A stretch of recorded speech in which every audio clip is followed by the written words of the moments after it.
बीमारी जहां परेशानी लेकर आती है, वहीं इलाज में होने वाले खर्च की चिंता भी सताने लगती है और ऐसे में इलाज किसी के लिए भी चुनौती भरा हो जाता है। वहीं इन्हीं समस्याओं को ध्यान में रखते हुए कई हेल्थ स्कीम्स चलाई जाती हैं, जिसके लिए आपको प्रीमियम देना होता है। लेकिन सरकार की तरफ से 2019 में एक स्कीम चलाई गई जिसका नाम है आयुष्मान भारत प्रधानमंत्री जन आरोग्य योजना, जहां सरकार आपका हेल्थ इंश्योरेंस करती है और उसके लिए आपको कोई प्रीमियम देने की जरूरत नहीं पड़ती। ये स्कीम उन लोगों के लिए है जो आर्थिक रूप से कमजोर हैं। लेडीज पर्स के इस एपिसोड में बात इसी योजना की करेंगे और आपको बताएंगे कि कैसे एक हेल्थ कार्ड के जरिए आप सस्ती स्वास्थ्य सुविधाओं का लाभ उठा सकती हैं। सबसे पहला सवाल, आयुष्मान भारत प्रधानमंत्री जन आरोग्य योजना है क्या? आयुष्मान भारत स्कीम को जन आरोग्य योजना के नाम से भी जाना जाता है। इस स्कीम के तहत आप केंद्र सरकार द्वारा सूचीबद्ध अस्पतालों में अपना 5 लाख रुपए तक का मुफ्त इलाज करा सकती हैं। लेकिन केंद्र सरकार की इस योजना का लाभ केवल वो लोग उठा सकते हैं जो इसके लिए योग्य हैं। अब आप पूछेंगी कि यह योग्यता तय कैसे होती है? दरअसल 2011 में की गई सामाजिक आर्थिक जातिगत जनगणना SECC 2011 के डेटाबेस या सेंसस में जिन व्यक्तियों के नाम पहले से मौजूद हैं, वो खुद ब खुद आयुष्मान भारत प्रधानमंत्री जन आरोग्य योजना के लिए योग्य हैं। वहीं कर्मचारी राज्य बीमा योजना या ESIS और केंद्रीय सरकार स्वास्थ्य योजना या CGHS के लाभार्थी और central armed police force CRPF के कर्मचारियों को चिन्हित अस्पतालों में नियमानुसार योजना के तहत निःशुल्क उपचार की सुविधा दी जाती है।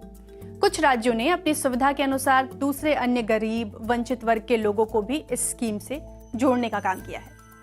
तीसरा सवाल, कैसे पता करें कि लाभार्थियों के डेटाबेस में मेरा नाम है या नहीं? अपनी योग्यता चेक करने के लिए आप सबसे पहले जाएंगी pmjay.gov.in की आधिकारिक वेबसाइट पर। होम पेज के दाईं तरफ ही ऊपर में ऑप्शन नजर आएगा Am I eligible का, इसे क्लिक करें। फिर अपना मोबाइल नंबर और कैप्चा कोड डालकर OTP जनरेट करें। अब आपसे 2-3 जानकारियां मांगी जाएंगी, जैसे राज्य, नाम, राशन कार्ड नंबर या मोबाइल नंबर। अब अगर आप स्कीम के लिए योग्य होंगी तो स्क्रीन पर आपका नाम नजर आ जाएगा। अगर नहीं है तो रिजल्ट नॉट एलिजिबल होगा। आप सिंपली 14555 या 1800-111-565 सरकारी हेल्पलाइन नंबर पर कॉल करके भी अपनी योग्यता का पता लगा सकती हैं। चौथा और जरूरी सवाल, आयुष्मान कार्ड कैसे और कहां बनवाएं? ऑफलाइन आप इसे किसी नजदीकी आयुष्मान के अंतर्गत रजिस्टर्ड सरकारी या प्राइवेट अस्पताल में जाकर अपना आयुष्मान कार्ड बनवा सकती हैं। वहीं कॉमन सर्विस सेंटर जाकर भी आप अपना आयुष्मान कार्ड बनवा सकती हैं। बस आपके पास एक पहचान पत्र की जरूरत पड़ेगी। ऑनलाइन प्रोसेस के लिए आपको setu.pmjay.gov.in की वेबसाइट पर जाना होगा। यहाँ आपको 3 ऑप्शन मिलेंगे, register yourself and search beneficiary, do your eKYC wait for approval, download your Ayushman card.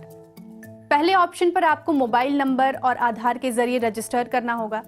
इसके बाद आधार से आपका डेटा ऑटो फेच होकर आ जाएगा, जिसे ठीक से भरकर आपको सबमिट करना होगा।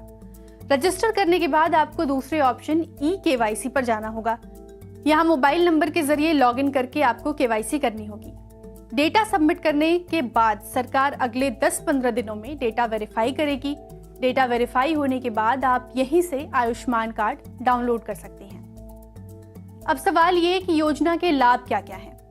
परिवार को 5 लाख रुपए तक की हेल्थ इंश्योरेंस मिलती है। आयुष्मान भारत के तहत रजिस्टर्ड लोग देश के किसी भी कोने में उन अस्पतालों में मुफ्त इलाज करा सकते हैं जो आयुष्मान भारत योजना के तहत रजिस्टर्ड हैं।